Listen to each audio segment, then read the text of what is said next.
Despite agriculture's central role in Nigeria's economy and food security, the federal government has committed an average of just about 1.4% of its annual budget to the sector over the past 9 years. This has been raising concerns among industry practitioners about the pace of agricultural development in the country. Chairman of Origin Tech Group, Joseph Samuel, stated this over the weekend in Lagos while speaking at the 25th anniversary of the company. He said that government intervention in agriculture was inevitable, but regretted that funding levels had not matched the sector's strategic importance to national growth, employment, and security. Prince Samuel also touched on other challenges confronting Nigeria's agricultural sector, particularly mechanization, productivity, and food security. He now joins me on this program to take a look at the agriculture sector and all of that. Good to see you, Prince Samuel. You're welcome to This Day Live, the Sunday talk show. Thank you, Edmabati. Okay, very quickly. First, let me congratulate you, 25 years and still going in the business. But you made a statement, and you were quoted, by the media, that the Nigerian government successively had devoted only about 1.4% of the budget to agriculture. And yet, from the very past, from the military era to the present, we have been told that agriculture is the mainstay of the economy.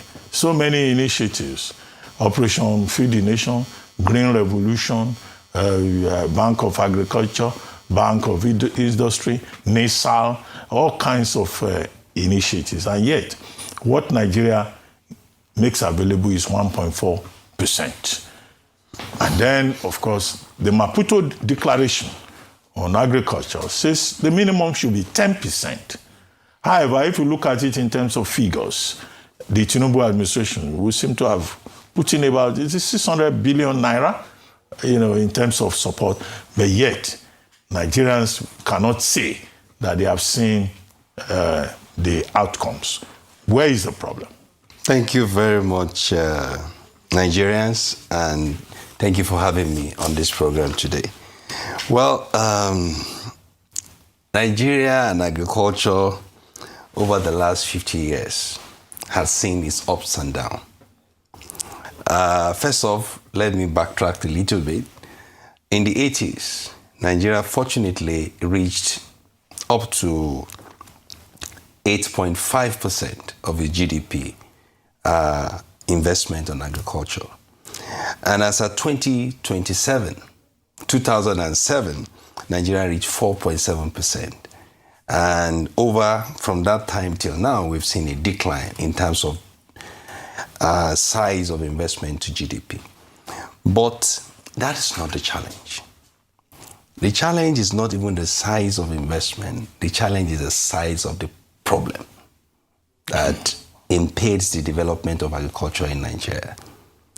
Over time, the Nigerian population has increased. Desertification is here.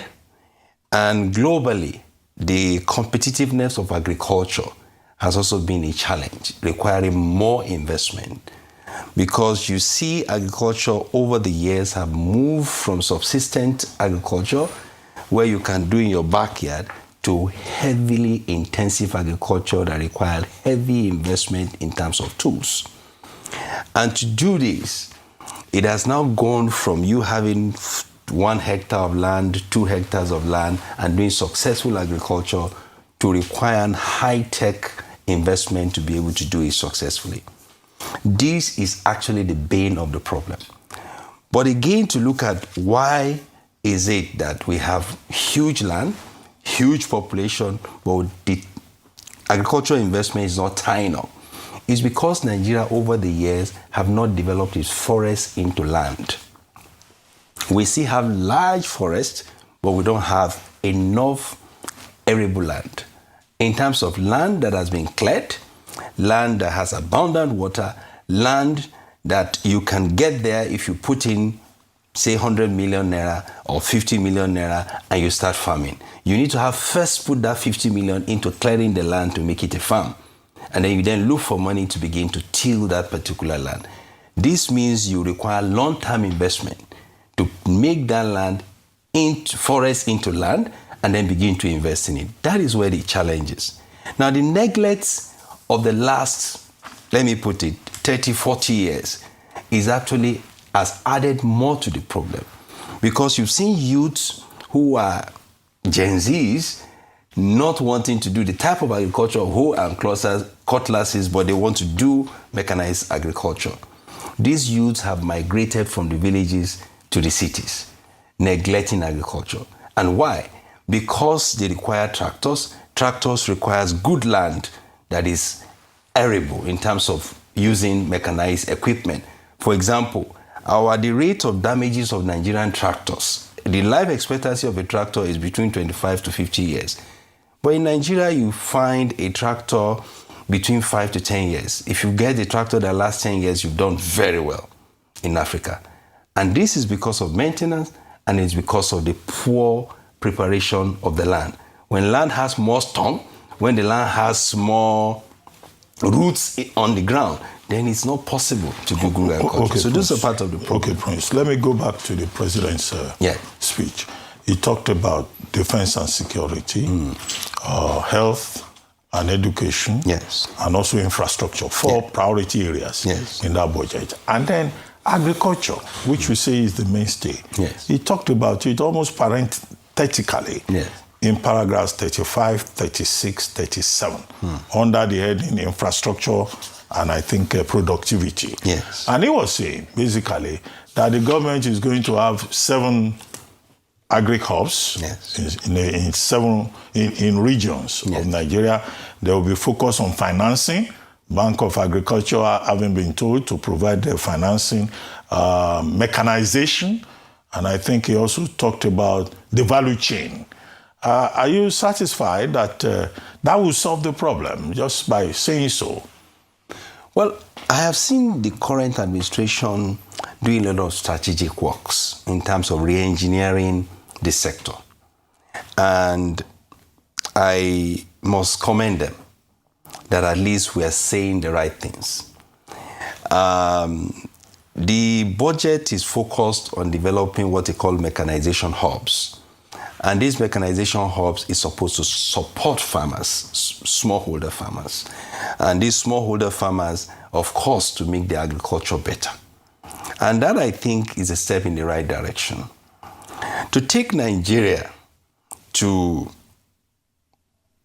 be at par with the Committee of Nations, Nigeria will require to develop human resource now.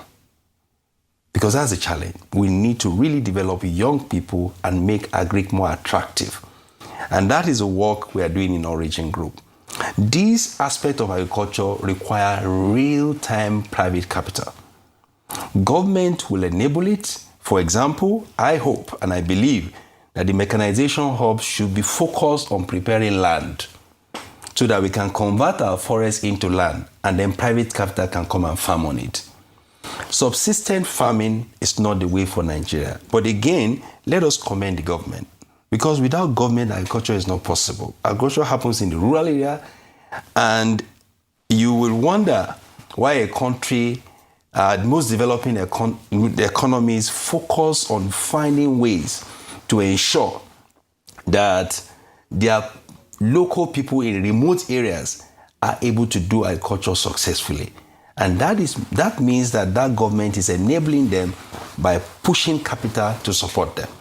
So I think with the new effort of the government, we'll wait to see how it goes. But from my understanding, the mechanization hubs are supposed to support rural farmers. But now, when the farmers farm, how to bring it to market would be another thing the private sector would have to look at.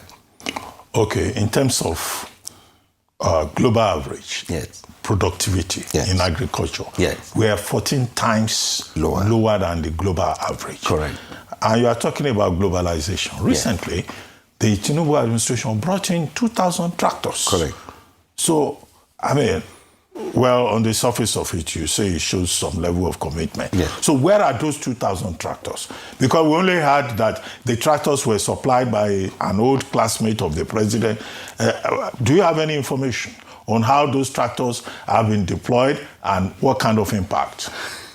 Well, so I think we should commend the president first for the import of those tractors. That's the first thing. No, have they been deployed? Have they been put to use? Well, that's part of the point I'm making here. Yes, we need tractors. Of course, you know, Nigerians, when the government come to power, we all cry, oh, we want this, we want cheaper food, and government responds sometimes in a hurry. In terms of the import of the tractor, it's a step in the right direction. But when you import the tractors, then how do you deploy them? And I believe that the intention of the government, as at then, probably is to deploy the tractor to states and local government. And then when you look at the structure of the economy and you look at insecurity, you look at all the challenges surrounding it, you felt that, oh, should I deploy these tractors now? And before I know it, the bandits and all of that are excuses for vandalizing the tractors. Excuses. I'm making excuses for the federal. I believe I'm not, but I feel that as somebody who is in the sector, I should be able to tell you the truth of what is going on. But the truth of the matter is that the tractors have not yet been deployed. And I believe that they will soon be deployed. That's what I should believe. But 1 year after they were brought in. Well, 1 year after they are brought in, they have not been deployed. And you know, like I said, what we require in Nigeria is actually to turn our forests into land and train our youth to be able to do this job. And all of these processes take time. It is easy to import tractors. It is easy. But it is more difficult to begin to put them into use. I am aware that some part of those tractors have been given to colleges of education, of agriculture, and some universities. I believe that those universities would have put those tractors into use by now. But as to deploying them to smallholder farmers, some of us believe it's not a viable thing to do, except you build those centers which government has put in the 2023. Okay, I'm surprised that policy-wise, we've not been able to build on, you know, what each successive government has been doing. For example, during the Jonathan administration, we had a Minister of Agric, Dr. Akim Adishino, who used to say, agriculture is business. Yes. And that was his major thing. And he had this e-wallet system, and a register for farmers all over Nigeria.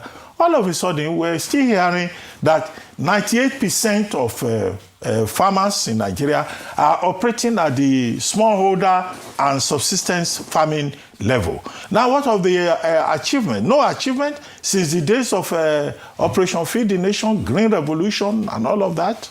Diffree even had food in it, Directorate of Food, Roads and Infrastructure. So is it that each government comes, he just plays to the gallery and then leave?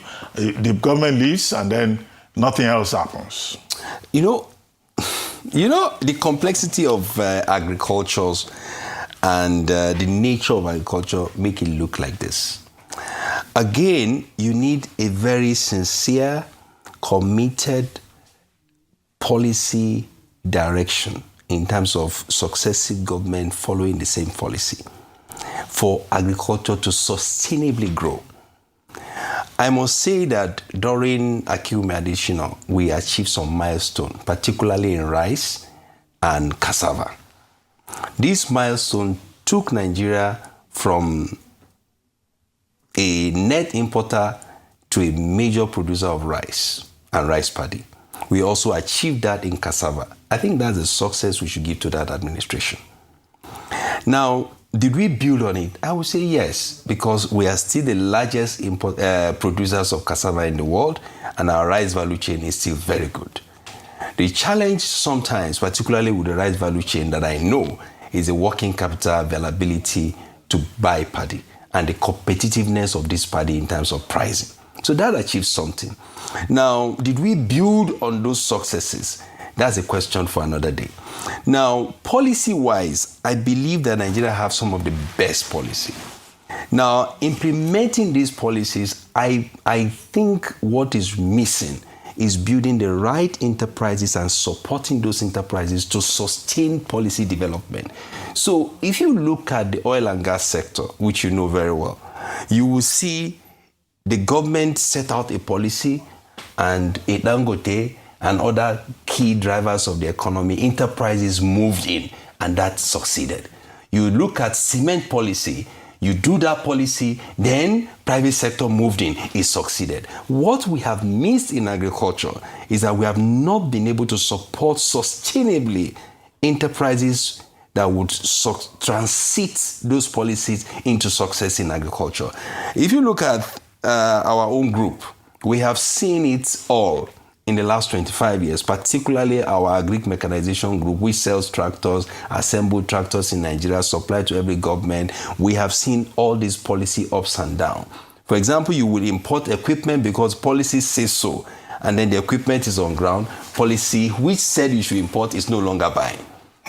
You will set up mechanization hubs, and then policy says so, and then policy is no longer supporting it. I think that, yes, we need enterprises, but government must intentionally support enterprises to make these policies a success.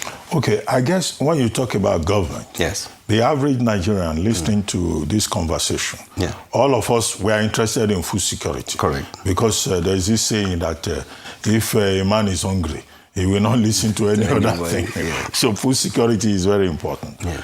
Now, in all of this is federal government, after all, I started with the budget and what successive governments have done. What can the state governments do, local governments also, because we shouldn't blame the federal government all the time. What role can they play in collaboration with the private sector? Because you said government can provide funds, enabling environment, the private sector should be involved. Role of states and local councils, and also that collaboration with private sector. How important is the private sector? Well, yes, it's federal government, but when you speak policy, most of the time when you talk to the federal government, of course, you cascade these policy directions down. And that's what has always happened. When federal government makes a policy, most of the states will buy in. And then local government will buy in. And then that policy can become a success. So whatever we say about the federal is what we say also about the states. Because if you look at it, the federal government buys 1,000 tractors a year. The total tractor sale in Nigeria every year is between 1,000 to 1,200. And that is very infinitesimal to the need of about 2-point-something million tractors required in Nigeria. So if you ask about collaborations, I think we are doing very well in terms of collaborations. Can you give examples? I give an example. Look at Niger State. Niger has built several collaborations, but you then have a government that has so many competing needs, to the extent that it requires support they need to give to enterprises and private capital that is coming in. You provide infrastructure to the farm, you cannot. Provide power to the farm, you cannot. Support us with land clearing, you cannot. When the state government don't have sufficient capital, then you have a problem. But they are doing very well. Take, for example, one of our subsidiaries' partnership with Lagos State, which is building the largest market, which is exactly what we're doing. We have seen that the right thing, what to do is to organize the market so that it can attract the right capital that will help transform or support production. And that's what we have done in Lagos. And you can see that that project is attracting massive capital, and that capital is now being moved to state government to produce or to local government to produce and supply Lagos. I think multiplying some of these things is what is required. And we must also remember that policy requires maturation. Just as Nigeria is also maturing gradually, even though slow, every country you've seen that has developed has matured its policy or developed its policy over and over and over many years, some 50, 100, 200, 300, 400 years to become what they are today. My thought would be for us to intensify our campaign for private sector to participate more, because they are the ones that will defend policies when they are about to fail, just like we see it play out recently with Dangote. Okay. Well, I'm beginning to round up now. Yes. Now, Dr. The Director General of the Lagos Chamber of Commerce and Industry, Dr. Chinyere Almona, was saying that, look, the government should in fact prioritize agriculture. You know, the order that I defined in the budget 2026 was defense and security, health, education, and infrastructure. But she is saying it should be agriculture, human capital development, and also energy. So that, look, if you have agriculture will need power systems, it will need electricity, infrastructure, and also human capital development. Do you agree with that order in terms of prioritization? Or you think everything is interlinked, as the president was trying to suggest? Well, for me, I would pick human capital development as number one. Nigeria need to do a lot of work in building skilled manpower, vocational skill manpower, technical skill manpower. I think agriculture require that skill now. So when people speak to agriculture, they have forgotten that agriculture has become so intensive and so high-tech. It requires a lot of deep science even to plant a seed today and plant it successfully. So yes, I say human resource, agriculture, and automotive, which is science and tech. Energy. Well, I feel very Or you don't need strongly electricity we in need a lot of energy. But see, if you do agriculture very well, you are going to develop very high-skilled people who will convert. Agriculture is the only trade that has almost all the trades inside it. You have civil in agriculture, you have mechanical, electrical, automotive, all of them within agriculture. Yes, you need energy, but in my priority, I'll put automotive. Okay, but I know Origin Tech is also into automotive. Yes, but I hope you are not selling business. No. But the reason why I'm saying this is that if you look at it, for every developed economy, there are two things you will see in the economy. One, they are net exporter of food. They are agri-intensive countries. Two, they are automotive intensive. Go and check it. Yes, we're still troubled by energy in Nigeria, but I think with the foray, by the grace of God, the success of Dangote, we have almost conquered that. And today, with solar energy, which you can buy cheaper than you will buy even diesel today, we have taken care of energy. I don't see energy as most of the challenge we have, as the skill required to even keep those energies working. And those skills you find from developing people who are committed to land development, who are disciplined, who are dedicated and committed, and then to people who have technical vocational skills that can repair and maintain things. How many times did you go out today and you see a shop that repairs watches, shoes, how many of those do you see today? And that, for me, I think is the biggest concern that I have.